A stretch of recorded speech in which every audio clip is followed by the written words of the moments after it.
Quando eu fui lá pregar na vigília, eu fui pregar lá na vigília na igreja deles.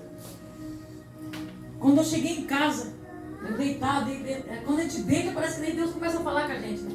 Aí é como Deus começou a falar comigo.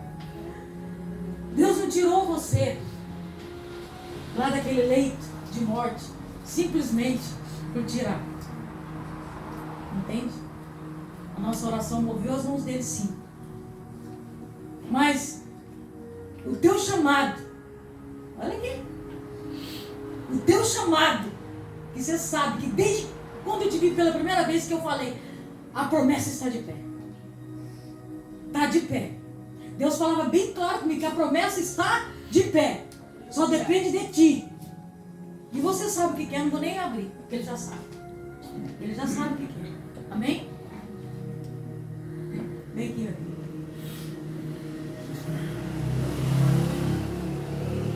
Esse aqui é o Jobson. Esse jovem aqui é o Jobson. Eita Jesus. A gente. Deixa a camiseta aberta. Quer que eu aberta? Tira a camiseta. Ele vai contar, né? Fica à vontade, não fica nervoso. Sim. Viu? Deus vai te usar. Né? E nós colocamos a televisão aqui porque ele vai passar o. Cadê o menino? Tá ali? Você ligou? Liga, meu filho.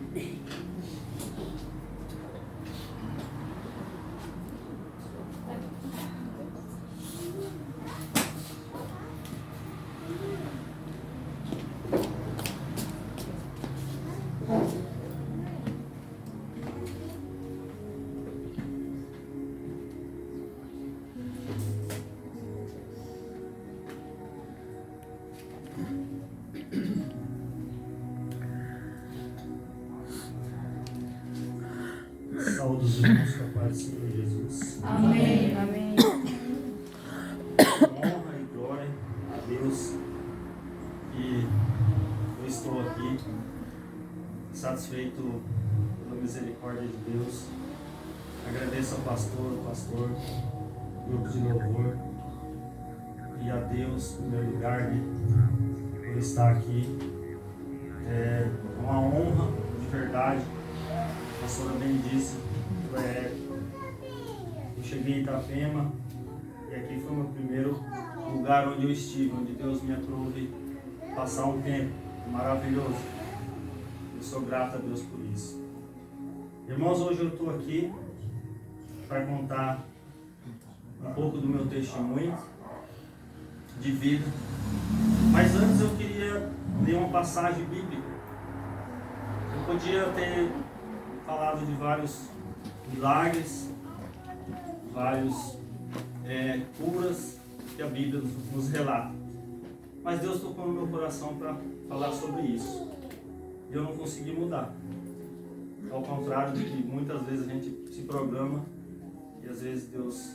Mas eu não consegui mudar. Pois bem, está aqui em Atos 12, capítulo 12. Eu vou ler do 2 ao 5 e alguns outros versículos depois. Amém? Amém. É um relato onde acontece um milagre da parte de Deus, do seu enviado, que diz assim. Amém? Todos acharam? Diz assim: porque naquele mesmo tempo o rei Herodes estendeu as mãos sobre alguns da igreja para os maltratar e mandou a espada a Tiago, e matou a espada Tiago, irmão de João. E vendo que isto agradara aos judeus, continuou, mandando prender também a Pedro. E eram os dias dos asmos. E havendo-o prendido, encerrou na prisão, entregando-o a 4 quaternos de soldados para que o guardassem, querendo apresentá-lo ao povo depois da Páscoa. Pedro, pois, era guardado na prisão, mas a igreja fazia contínua oração por ele a Deus. O versículo 12 diz assim: e considerando ele nisto, foi à casa de Maria, mãe de João, que tinha por sobrenome Marcos, onde muitos estavam reunidos, oravam. Só esses versículos. Irmãos, a Bíblia é a palavra de Deus, é um relato sagrado. Aqui há muitos testemunhos, muitas curas, muitos milagres, e de pessoas que realmente viveram a palavra de Deus. E eu vejo assim que, sempre falo com meus irmãos em Cristo, que ela só vai valer a pena quando a gente toma posse. Quando eu for o milagre. Quando eu viver ela, intimamente, pessoalmente. Eu podia ter falado de vários testemunhos aqui de vida. Eu não conheci Pedro, não conheci Paulo, não conheci Abraão, Moisés. Mas eu, pela minha fé, que agora está mais aflorada, graças a Deus, eu creio que tudo que ele passou, eu posso passar. É isso que nos move. É para isso que servem as consequências do mundo, do que acontece na nossa vida. Senão não vai valer a pena. Eu penso assim, que o homem e a mulher, que passa por tribulação, que passa por dificuldade, que eu creio que todos nessa terra passam.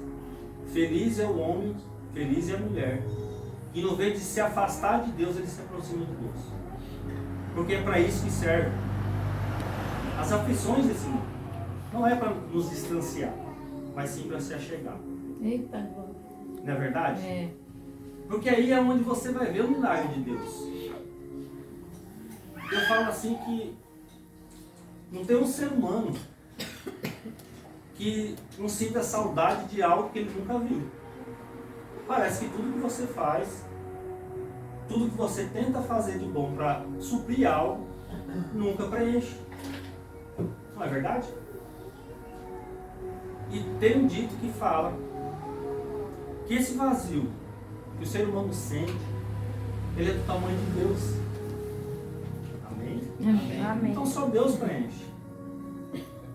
Então se eu estou passando dificuldade, se eu estou passando algum tipo de aflição, eu tenho que ter consciência, pela misericórdia, pela palavra de Deus, que eu vou vencer e com propósito.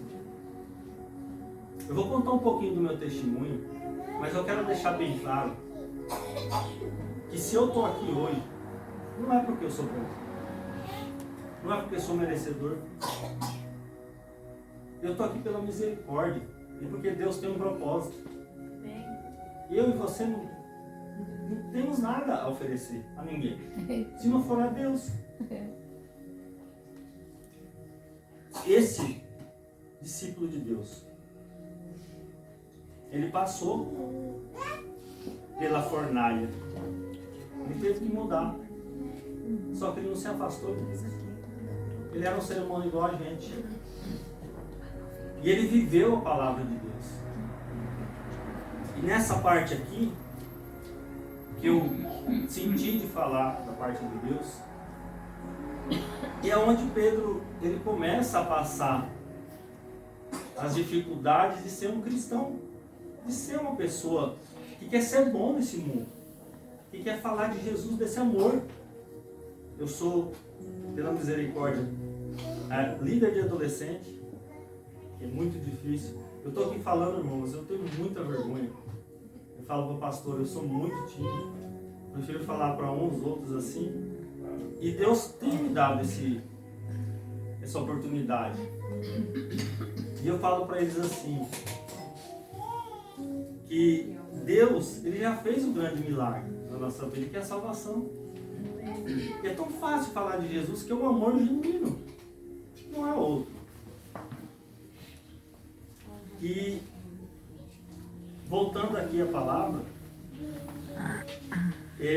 Pedro, eu creio que ele estava passando uma aflição. Ou até, né, como ser humano, você chega a pensar, vou morrer. Mataram o Tiago.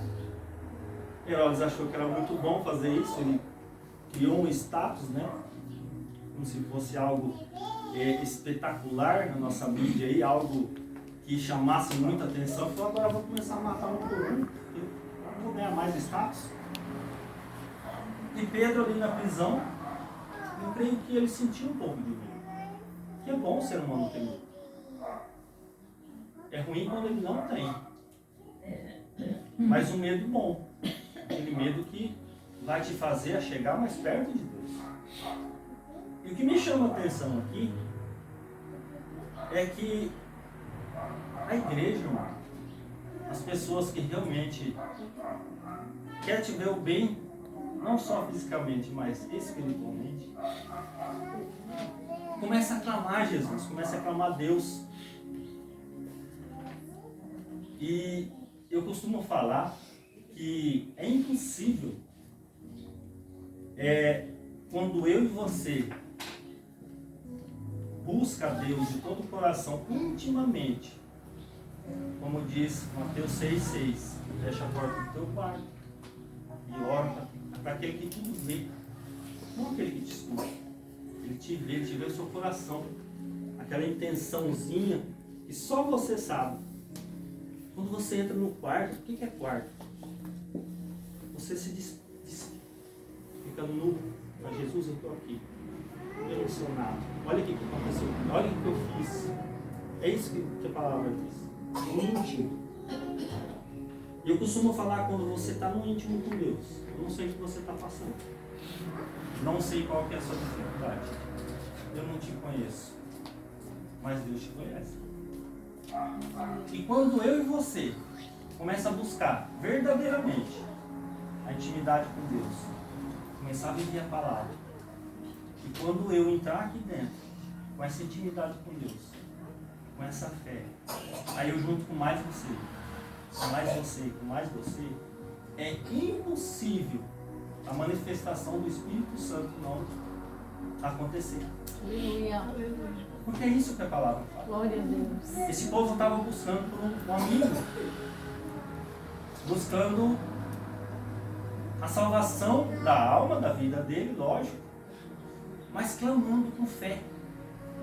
Muitos falam que não precisa ir para a igreja, ter uma congregação, ter um grupo de irmãos orando, um grupo de pessoas reunidas no mesmo propósito, mas é mentira. Nós precisamos sim. Primeiro eu tenho que buscar, e depois eu preciso congregar. E aqui é um relato firme da palavra de Deus e do acontecido.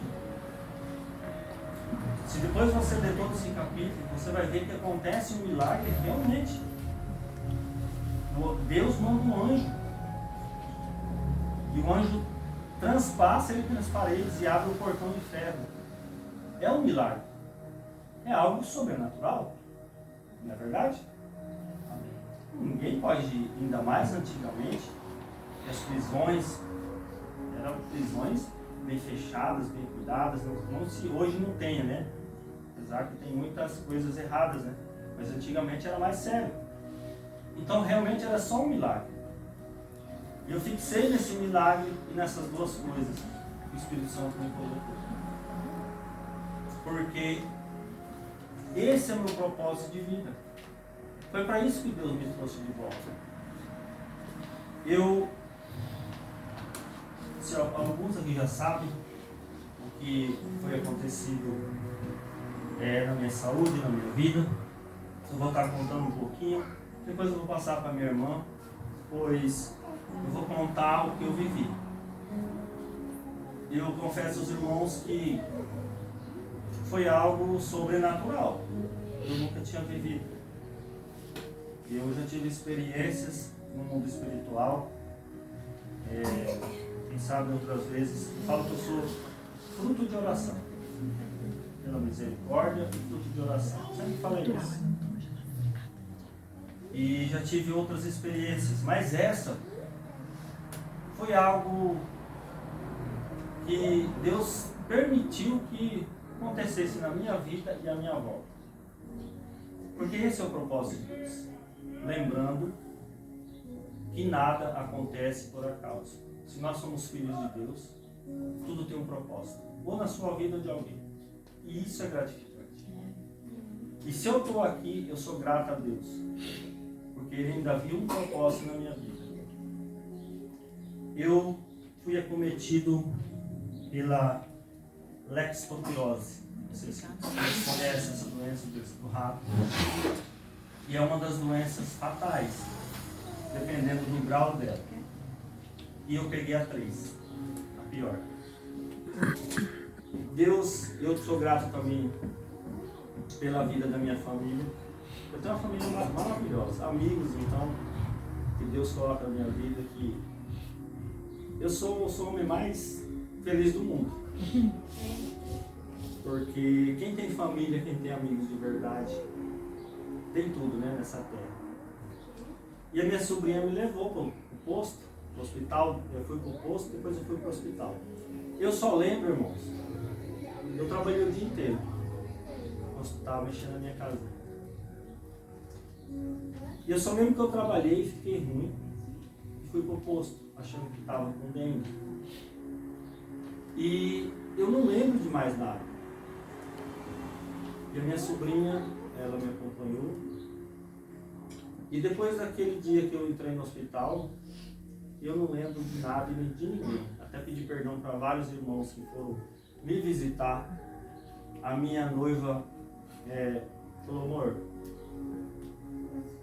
quem sabe a doença já estava tão avançada pelo grau dela, que o oxigênio do seu cérebro já estava baixo. Então você estava em si, mas sem pensamento nenhum. Aí eu fico pensando, irmão, só um ponto. Que a gente às vezes acha que a gente é alguma coisa. Porque a gente vai conseguir algo da nossa força. Não é verdade? E não é bem assim. Se a gente não estiver firmado em Deus, todo instante, porque a gente não sabe a hora que vai. É muito rápido. Elias, eu estava feliz no dia, normal. Me doeu a cabeça, doeu o corpo, pastor. Eu fui pro posto e não vi mais nada. E nesse não ver mais nada, Deus permite que eu entre no mundo espiritual, porque eu já não sentia mais nada. E eu começo a ver coisas. Coisas, irmãos, que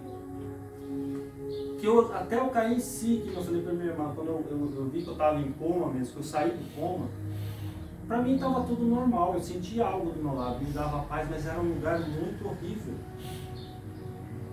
Eu, pela minha percepção, mas eu acho que eu estava no mundo espiritual primeiro, porque eu vivia as coisas desse mundo aí, do espiritual do mundo. A gente tem que entender que nós somos carne. A Bíblia fala que nós somos carne, espírito, alma e espírito. A carne ela vai voltar para o pó. Deus já falou que nós vamos voltar para o pó. Não vamos levar nada. Eu vou ficar aqui. Esse pó aqui vai ficar aqui. O espírito vai voltar para Deus. E Ele que sobrou. Agora a alma é minha e sua. Quem vai direcionar ela é eu e você. Ou ela vai para o céu, ou ela vai para o inferno.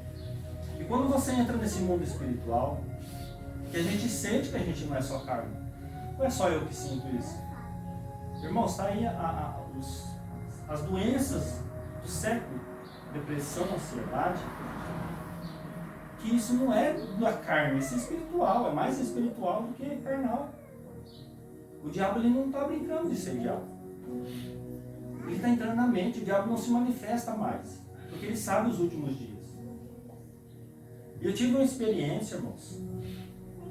Não sei porque Deus está entrando nessa parte, mas eu vou falar. Eu tive uma experiência nesse mundo espiritual, onde o céu ficou de vidro. Era como se eu tivesse, falei com o pastor, eu estava dentro de uma piscina, branquinha.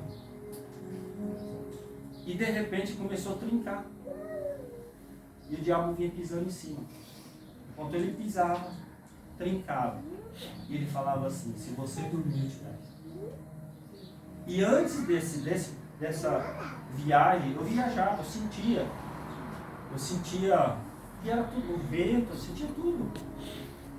Eu sentia a voz, sentia algo do meu lado. Eu entrei dentro tipo de um filme, de uma série. E a série falava assim que se eu saísse, se eu parasse de assistir ou viver aquela série, eu morria. E Deus me fez lembrar dos meus dias que eu vivo. Onde o diabo tem trabalhado, sabe, pastor? Na internet, na IA, meu Deus, a IA está tomando conta do mundo. Eu estou com minha filha adolescente e é difícil. E o diabo tem trabalhado nessa área. Pessoas tirando a vida, pessoas depressivas ou tentando preencher o que Deus colocou na nossa vida no virtual. O diabo não precisa fazer mais nada. Com isso aqui, com o celular, ele te prende. E o diabo está falando, eu estou te levando. Se você dormir, eu te levo. Eu falei, Jesus, eu preciso falar. Eu não quero que ninguém morra. Porque é mentira. Eu preciso falar desse Jesus que é verdadeiro, é amor. E eu fui para vários lugares, irmãos. Tive várias experiências. Eu sempre falei que eu não lembro de ninguém, mas a minha noiva, ela vinha em sonho, eu não via ela. Eu via ela me chamando. E era a única coisa do ser humano que eu via. Não sei se porque eu estava esperando ela para vir me visitar. Mas eu sentia que eu ia voltar. Sabe? E eu falo assim que eu estava ali naquele mundo espiritual primeiro. E os irmãos orando aqui embaixo. Igual esses irmãos aqui orando para Pedro. E eu ali passando aquela experiência. Pelo que eu sei, irmãos, eu vou contar um pouco, vou deixar ela falar o restante, porque eu não vivi. O que eu vivi foi espiritual. E eu sou um milagre. Eu sou um milagre. Os médicos falavam que eu tinha 10% de vida. Tive duas paradas cardíacas. Hemorragia intensa. A medicina falava que não ia ter mais vida. Os próprios médicos chegavam em mim toda hora, cara, você é um milagre. E eu falava, graças a Deus, Deus é maravilhoso. E eu era o melhor da onde eu estava, para vocês terem uma noção. Tinha um menino de poucas idades na minha frente, senhores à minha volta, pior que eu. Aí eu te falo, do que eu reclamo? Por que eu não estou cuidando da minha alma? Por que eu não estou cuidando da minha família? Por que eu não estou dando valor no tempo que eu tenho? Eu sou feliz. Falei, cara, eu estou bem.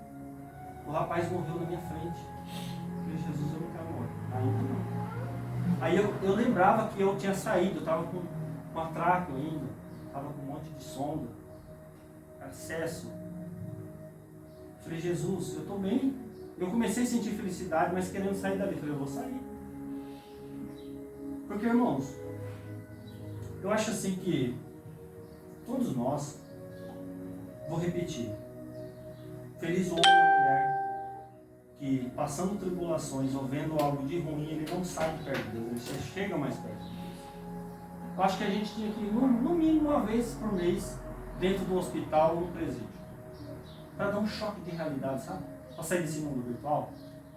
Porque a gente às vezes acha que não é nada. E quando você se passa por essa situação que está passando, você fala, cara, eu queria tanto viver, eu queria tanto sair dessa cama. Eu fiquei 29 dias sem beber água, sem comer. Eu vi os outros bebendo água, eu queria beber água. Meu boca ficou igual um bico de papagaio, viu, boca de papagaio.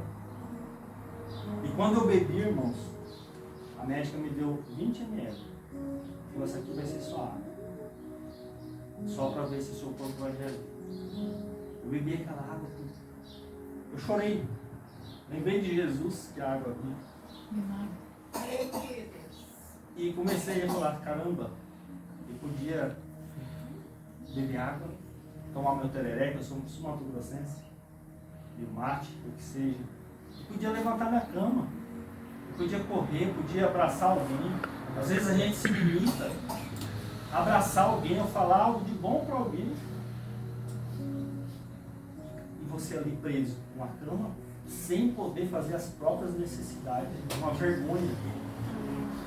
Mesmo assim eu estava melhor que todos aqui.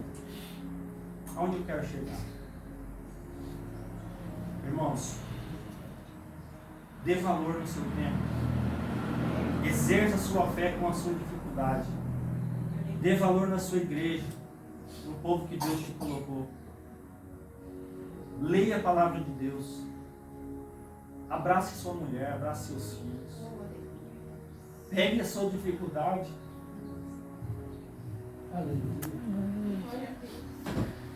Faça disso algo bom perante Deus.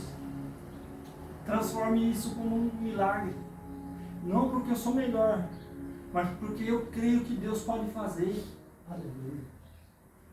Deus pode fazer como fez na vida desses servos aqui. O nosso tempo é esse. Eu falo que Paulo foi o que pregou para nós, os gentios. Os outros pregaram para eles. Eles viveram o tempo deles. O nosso tempo é outro. O nosso tempo é do fim. Vamos abrir o coração, vamos abrir a mente. Deus, Ele pode fazer sim. Ele vai te curar, Ele vai te abençoar. Ele vai te dar o que você almeja no seu coração. Ele conhece você. Mas lembre-se que é com propósito. Eu creio nisso. Mais do que nunca. Pelo que eu passei. E para a honra e a glória dele. E eu creio, irmão, que Ele vai fazer grandes coisas em nosso vida. Glória a Deus. Amém? Amém. Eu sou grato a Deus. Tem muitas coisas ainda, mas assim, é uma experiência assim que é só minha. Eu tento lembrar um pouco. Vai fazer 40 e poucos dias, eu acho que ainda que eu saí do hospital. Para a honra e a glória de Deus, eu estou em pé, estou respirando. Não tenho sequela nenhuma mental ou física. A física ela tem sequela porque eu sou carne. Tenho no rim, no fígado, no pulmão, mas eu estou trabalhando, Deus está me dando oportunidade de fazer o tratamento. E é para a honra dele. Só que eu estou são. Eu sou grato a isso. E eu sou um milagre. Eu lembro que eu contei para o pastor uma vez. E eu sempre falava isso. Isso queimava o meu coração, sabe? Porque eu tinha escutado um testemunho de um pastor. E ele tinha um filho abençoado na favela, no Rio de Janeiro. E ele era um menino de Deus. E ele sempre falava de Deus para todos. E ele gostava de usar camisetas evangélicas, com dizeres, Jesus te ama, com versículos. E um dia ele fez uma camisa assim, eu sou a Bíblia que o mundo lê. Aquilo me deixou, sabe, me deixou tão feliz e ardeu meu coração. Eu falei, é verdade. Não é só por causa do dizer, mas porque eu e você somos um milagre, nós somos testemunho para alguém. Eu sou o que sou porque eu vou viver o melhor de Deus. Lá em Timóteo 4,16, Paulo pregando, né, ao diaconato, ele chega no último versículo e fala, tem zelo pelas Escrituras, por tudo que você lê. Lê mesmo, persevera, mas cuide de ti. Cuide de ti mesmo. Cuide da tua salvação. Porque quem te ouve, vou além, quem te vê, vai querer a mesma salvação. Então aquilo chamou muito minha atenção. Eu falava, Deus, eu quero ser um testemunho vivo. Eu quero falar de mim. Eu quero contar o que o Senhor fez na minha vida, assim como o Senhor fez em várias pessoas, em vários apóstolos, discípulos. Eu quero viver isso. Não é fácil, irmãos. Mas Deus é maravilhoso. É maravilhoso demais. Deus, Ele tem feito grandes coisas na minha vida em várias áreas. Vou repetir, não é porque eu sou merecedor, mas porque eu tenho convicção que tudo vai acontecer porque Ele tem um propósito. E eu vou viver intensamente. Eu vou ter luta, mas eu vou chegar mais perto de Deus. Eu vou perseverar. Porque não tem outro caminho. Não existe outro caminho. E eu preciso falar isso para as outras pessoas. Que há chance. Que há uma escape. E eu sou prova disso. Eu posso falar, eu tenho laudos. Porque o ser humano, querendo ou não, nós somos carnais. Nós somos carnais. É difícil passar dessa barreira. Mas eu creio que através do Espírito Santo Ele pode tocar os corações. E fazer com que todos sintam o que eu estou sentindo, o que eu passei. Não ficar somente no que a gente escuta da palavra delas. Às vezes a gente se limita só no que a gente lê. A gente precisa ver o que Deus faz. Irmãos, eu quero que os irmãos continuem perseverando, principalmente intimamente. Joelha, ora, fala com Deus lá no seu quarto, aonde você estiver. Entra numa batalha espiritual. Entrega tudo para Deus. Descansa. Descansa. Vai, só vai. E tenha fé. Continua. Porque na hora certinha, irmãos, Deus vai fazer. Amém? Eu queria passar a oportunidade para minha irmã, mas antes eu queria orar. Eu queria que os irmãos se colocassem de pé. Eu estou em oração por duas pessoas que foram acometidas de doenças que para o homem não tem mais jeito, é só um milagre. E eu estou orando por eles. Assim como Deus fez na minha vida, eu creio que vai fazer na vida deles um propósito, primeiramente de salvação. A primeira coisa é a salvação, irmãos. Não queira que Deus vai te trazer ou te fazer porque eu e você somos melhores, ou porque eu sou melhor que o fulano, que o ciclano, eu tenho que ter. Não. É porque o maior milagre Deus já fez lá naquela cruz. É a salvação da minha alma. Eu preciso entender isso, porque eu preciso lutar pela minha alma. Então eu vou orar pelos meus, pelo meu propósito que eu tenho hoje. Eu creio que eles vão ser curados, mas com um propósito maior de salvação entre eles e a família deles. Porque esse é o propósito. Amém? Amém. Eu não sei o que você está passando, não sei o que você almeja no seu coração. Eu quero que você saia daqui transformado pelo que Deus fez na minha vida, pela experiência que eu tive, que você fortaleça a sua fé. Amém? Amém? E se você tem algo em especial, coloque na mão de Deus. Ele vai fazer. Ele vai fazer.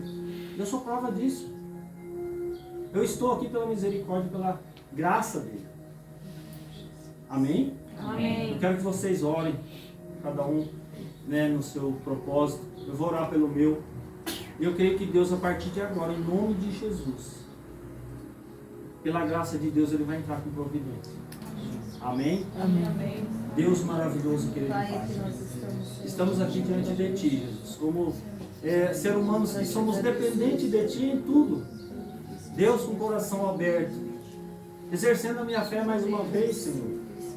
Eu entrego a vida de cada um que está aqui. Eu não conheço o coração, a mente ou a necessidade. Mas Deus, assim como o Senhor fez na minha vida, trabalha na vida deles. Que eles sejam, meu Deus, um propósito maior nessa terra.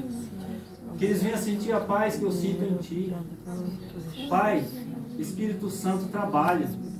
Que cada um aqui represente, meu Deus, a sua família. represente os seus amigos, ou aquela algo que é impossível aos nossos olhos, mas que o Senhor vai entrar com providência agora, em nome de Jesus. Pai, eu coloco a vida do Nelson, a vida da dona Neuza, Senhor. Os médicos falaram que não tem jeito, mas o Senhor fez na minha vida, na vida de várias outras pessoas, e eu creio que o Senhor vai fazer algo maravilhoso na vida deles, Senhor, na família deles, com transformação de vida, de saúde, mas de salvação. Eu entrego nas suas mãos. Venha nos revestir, meu Deus, com teu sangue. Deus, eu declaro, Senhor, nessa igreja, na vida dos líderes, que o Senhor venha revestir também, Senhor, com as armaduras do céu. Que nós possamos continuar falando do seu amor, da sua graça. Senhor, continua nos dando vitória. Que o seu propósito venha se cumprir realmente em nossas vidas. Que seja feita a sua vontade. Em nome do Pai, do Filho e do Espírito Santo. Amém, Jesus. Eu agradeço a oportunidade. Espero vir mais vezes aqui nessa igreja abençoado por Deus. E eu só tenho que agradecer a Deus por tudo. E agradeço a cada um que orou por mim, que de alguma forma me ajudou. Eu fiz a minha sobrinha, a gente fez uma campanha, uma vaquinha, e me ajudaram financeiramente também. Enfim, eu sou muito grato a Deus pela vida de cada um. Que Deus venha restituir 100 vezes, 1000 vezes mais. E que o nosso corpo, que a nossa igreja cresça cada vez mais. Que tem gente precisando aí fora. Amém? Amém. Eu agradeço do fundo do meu coração. Graças. Amém.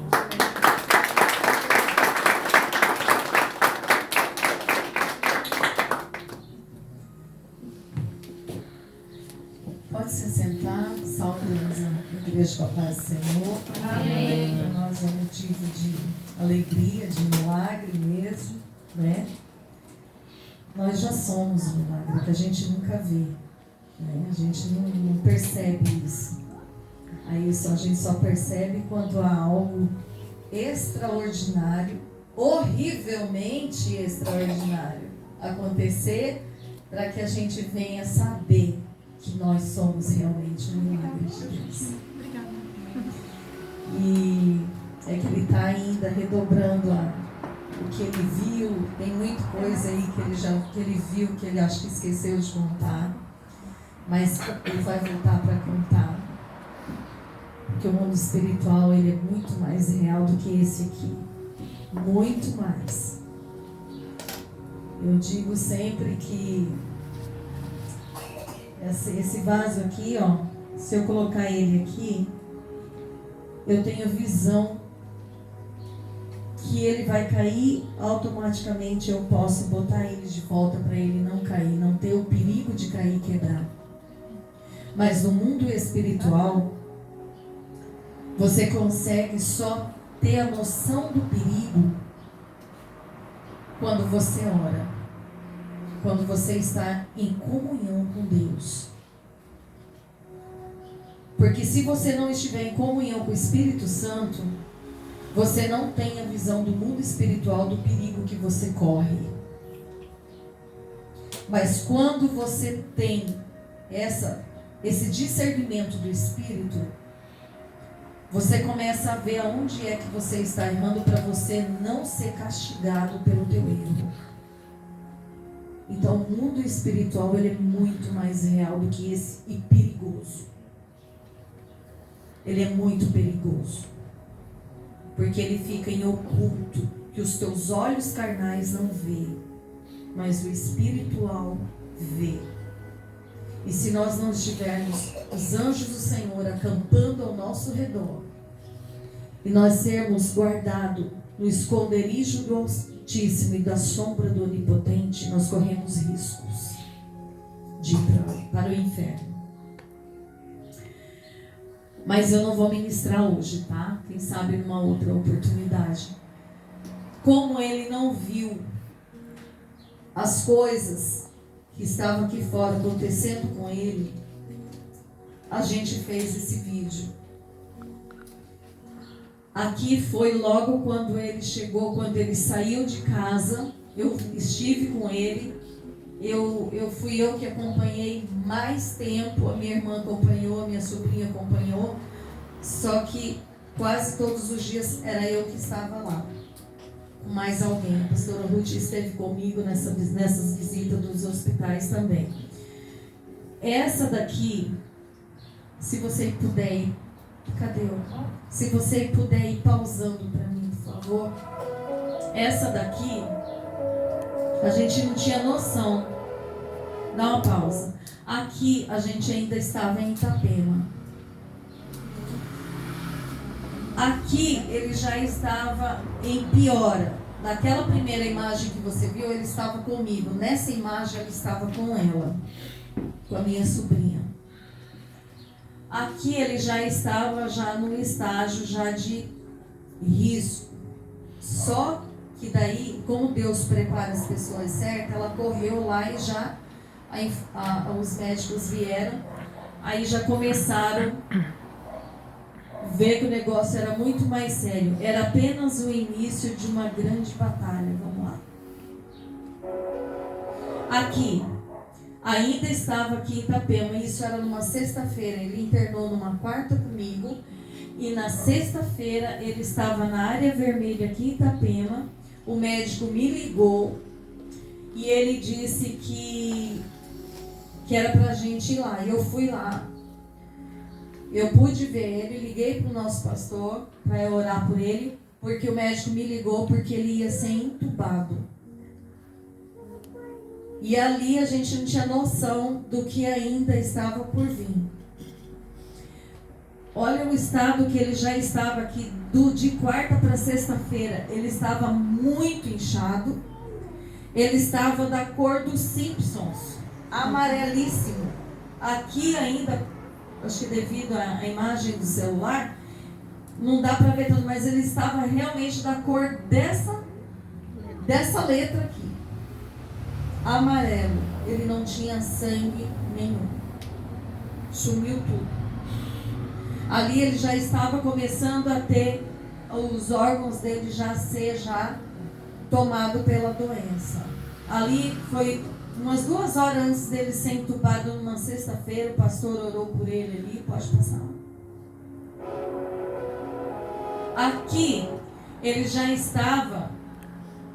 tinha sido entubado na sexta-feira, já indo pro Nereu Ramos de Florianópolis.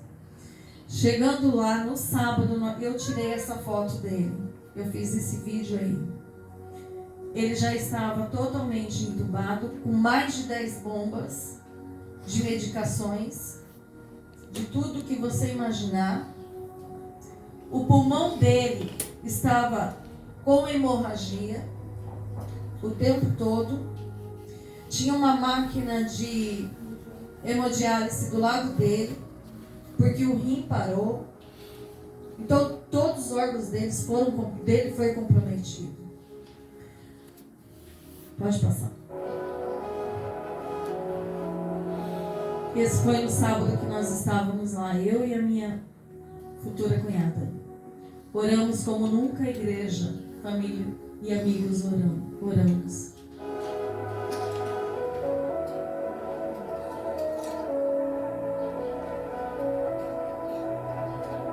Olha como que ele estava inchado aqui, ó.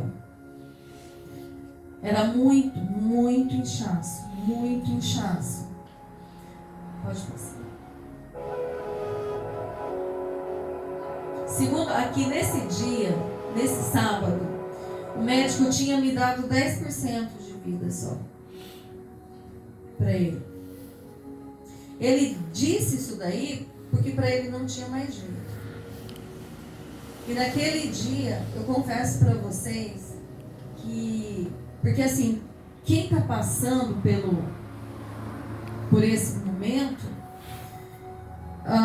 com família, a gente fica muito sensível. E a gente sentia, era muito nítido o espírito da morte ali. Era muito real.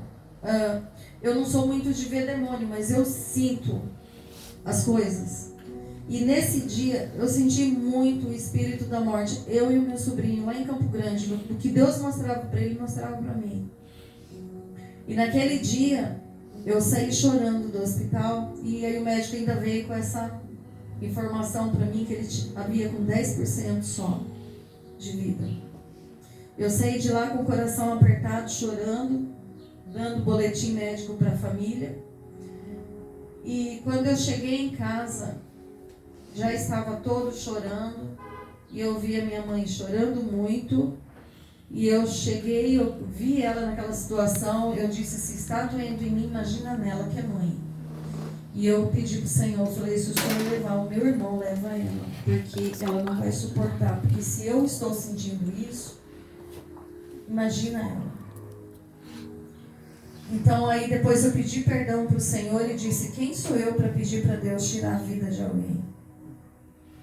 Mas na hora do desespero, na hora da dor, quando você se coloca no lugar do outro, a gente fala coisas, pensa coisas. Mas Deus nos entende. Amém. E ali eu comecei a orar. E fui para o fundo do meu, do fundo assim de casa. Eu disse para o Espírito Santo, o Senhor não me falou nada que ia levar ele. Aí na hora ele disse para mim, vocês não sabem nem chorar. Vocês choram por pessoas que estão salvas e não choram por aquelas que estão indo para o inferno. Naquela hora o Espírito Santo tirou a dor que estava no meu coração e colocou paz. Dali para frente eu não chorei mais por ele, porque eu sabia que ele ia voltar. E ali ele me deu a resposta.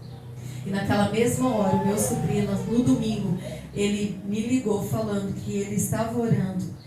E lá ele sentiu o espírito da morte sendo anulada. Eita, Jesus. Então Deus ia levar ele sim. Só que nisso a Ruth não sabia ainda. A pastora Ruth veio saber bem depois. E ali ela começou a orar, falou, não, Deus não vai levar.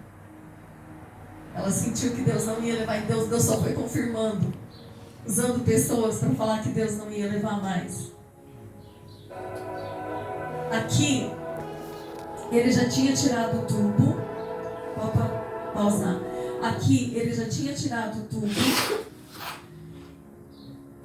há uns mais de um mês, já, né? Já tinha um mês, né? Ele tinha tirado o tubo já em 30 dias, né? Já fazia 30 dias que ele estava. Imagina a nossa atenção todos os dias daqui para Florianópolis.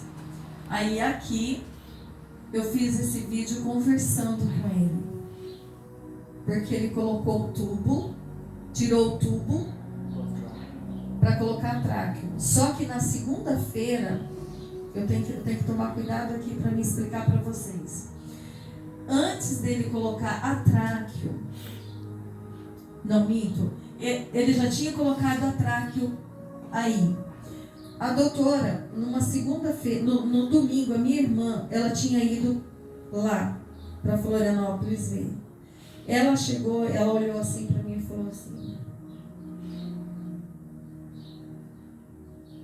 que ele estava bem pior, bem mal. Tinha dado uma infecção no rim, uma bactéria no rim. Ele estava com 3 bactérias que o antibiótico não estava resistindo muito. E hemorragia no pulmão. E naquele dia ela chegou e olhou assim para mim, no meu coração, eu falei, não, Deus não falou que não vai levar ele. Na segunda-feira eu fui lá. Quando eu cheguei na segunda-feira lá, esse tubo aqui, da tráqueo, ela começou a sair muita secreção, muito catarro por aqui. Muito. E ele começou a faltar o ar. E ele começou a ficar roxo e eu vendo aquilo. Aí eu disse para a doutora, ele está sem ar. Aí ela foi lá, eu vi que ela desesperou. Ela começou a limpar e procurando físio para poder tirar aquela secreção ali. E aí ela me chamou para um canto, ela falou, vem aqui que eu preciso falar com você. E ele não pode ouvir. Quando ela me levou para o canto, ela disse para mim, você sabe, né, que o que a gente está podendo fazer, nós já estamos fazendo. Mas vai chegar uma hora que eu não vou poder mais te dar notícia para você como ele está. Eu entendi. Falei, tudo bem, doutora, eu estou entendendo. E não me apavorei. Eu disse, tudo bem. Aí eu não dei essa notícia para a família desse desenganado médico. Eu disse as coisas que estavam mais ou menos acontecendo e disse as coisas boas também. E naquele dia eu ia ministrar numa igreja e não deu tempo para nada. Mas quando eu cheguei em casa, eu botei o meu joelho no chão. Questão de menos de 1 minuto. Eu só falei assim para o Senhor: Senhor, eu vi que o ser humano foge do controle. Eu vi. Mas eu sei que o meu irmão não vai morrer. Mas eu quero os teus anjos que estão no Salmo 91 lá. Não tire eles de lá, para o meu irmão não sofrer o que eu vi. Então deixe os seus anjos lá enquanto ele estiver lá. Só vai sair com ele quando ele estiver saindo de lá. Levantei e saí.